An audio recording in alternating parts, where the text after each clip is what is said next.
Чингэлтэй дүүргийн 15 дугаар хороонд орчин суух эгч дүү нар өөрсдийн бага насны хүүхдүүдийн хамт нэлээд зутруухан амьдарч байгаа дүр зургийг ард түмний тойл үзэгч та бүхэндээ хүргэхээр зорилоо. Өнөөдрийн байдлаар хоёр гэрт нийлээд 16 амьдарч байгаа юм. Хүүхдүүдийн хамгийн бага нь 6 сартаагаас 16 насны хооронд байгаа юм а.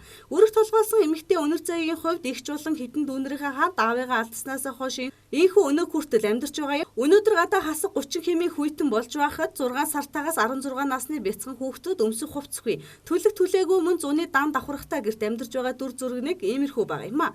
Нэг гэртээ 16-аа амьдарч байгаа энэ гэр бүлийн насанд хүрсэн 3 хүн нь ажил хийж байгаа гэх боловч нүүр шуудаалan ачигч хийж олсон хідэн төгрөг нь тухайн өдөртөө нүүрс мод мөн өдрийн хоолоо арай ядан аваад л дуустдаг байна. Хөгжлийн бэрхшээлтэй 3 хүүхэд амьдарч байгаа мөн бага насны олон хүүхэд ч өнөөдөр бичиг баримттай хүн ховор учраас өнөөдөр хүүхдийн мөнгө болон улсаас өгч байгаа группийн мөнгийг авч чаддаггүй байна. Өдөр ирэх тусам хөтөрж байгаа энэ үед дан гэрт амьдарч байгаа учраас гэрийнх нь өн хан шал бүхэлдээ цанх хүрэг татам өссөн иймэрхүү дур зурагтай байгаа юм а. Ийм орчинд бага насны нэлэг хүүхэд байтугай насанд хүрсэн хүн ч удаахан тогт суухад хэцүү байгаа юм а. Одоо нэгэн зах дээр тэгэл мөс зах дээр хүний нүүрс шууд олж яваад хөдөлтөө тэгэл нэг одны тань нүүрсээр. Том ихч. Ихтэй дээд дээжсэн. Ихтэй дээд. Одоо яг ажил хийх насны хичнээн хүн байна. Гурав бай. Гэтэ сэтгэлээр унах зөндөө байсан. Жаахан бахта би аавыгаа алдсан 2 мөнгөнд. Тэгэл аавыгаа алдчихад би 15 таахта би эрэхтэй дүүгээ дагуулад хар зах дээр ундаа зардаг байсан. Тэгээд манай том эгч чинь 16-д уулзсан байхад 2 настай уулзсан. Тэгэхэд амар хэцүү байсан. Тэгээд одоо л яг дүүнэр том болсон болохоор Туслан мөр. тий. Арил тэр хоёр нэг 2 3 ялахгүй л махцах нэг нөөс мөрс чирдэг.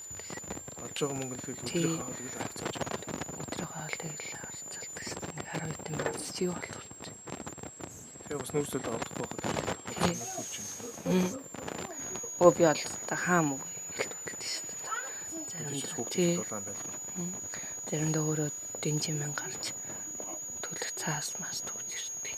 Чингэлтэй дүүргийн 15 дугаар хорооны зүгээс энэ үрхийг бүхэл халамж үйлчилгээ, хүнсний талонгод хамруулжлах бүхэл үйл ажиллагаанд хамруулан мөн хамгийн сүүлд энэ гэр бүлийн 16 хүн бүгд бичиг баримтгүй байсных нь насанд хүрсэн 4 хүнийг бичиг баримттай болгожээ. Хүнсний талонд хамрагддаг нэг одоо айлын 37 өрх байдаг. Одоо эднийх маань нэг өрх нь наадлын гэр өнөр зайгийнх.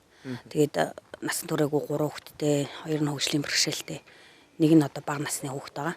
Тэгээд 2 нь сургуульд явдаг. Нэг нь одоо насанд хүрээг болохоор юу 2 нас хүрээг учраас цэцэрлэгт явж чадахгүй байгаа.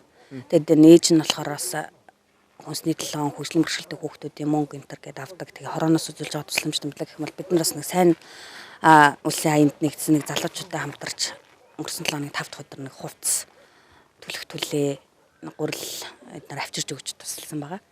Тэгээд эднийхийг ер нь аль болох л хаанаас чирэгжүүлж байгаа хорон дээр одоо ямар төсөл арга хэмжээ хэрэгжиж чинь тэр болгонд л хамруулдаг айл л да.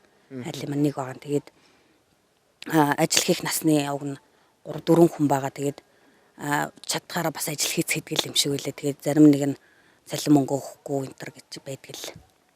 Ард түмний тойл энэхүү өр хайлыг онцлон үзэгч та бүхэндээ хүргэж байгаа учраас сайн санаад үзэгч та бүхнийг бага насны олон хүүхдэд буян болон тусламжийн гараа сунгахыг хүсэж байгаа юм а.